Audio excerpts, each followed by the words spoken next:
Okay, so Sujay is asking that what is the importance of driving pressure and what is driving pressure in ARDS? So understand that in ARDS, we used to ventilate the patient with very high pressures, very high PEEP, and even at times inverse ratio ventilation means I ratio becomes 1:1 or more than that. So these settings put the patient's lung at a severe amount of stress. The pressure is very high, and there is a chance of barotrauma. Why barotrauma is high?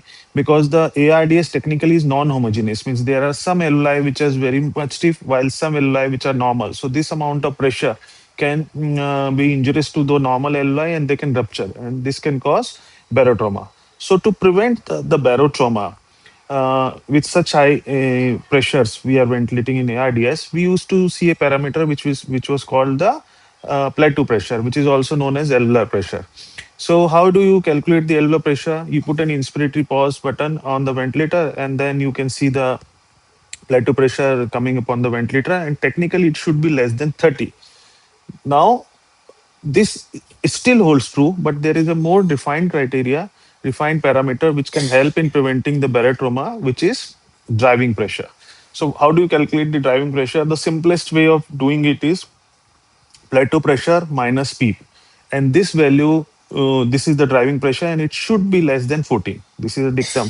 So if you are keeping the driving pressure below 14, then the chances of barotrauma are reduced to the patient, and the lungs ventilate in a safer zone. So suppose you have a plateau pressure of suppose 30, and your PEEP is 12.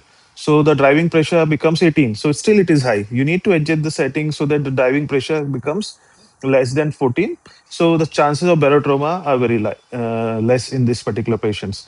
So I hope this clarifies. There is another way to calculate driving pressure, but this is the simplest one. You can use the compliance formula also, but plateau pressure minus PEEP becomes the driving pressure.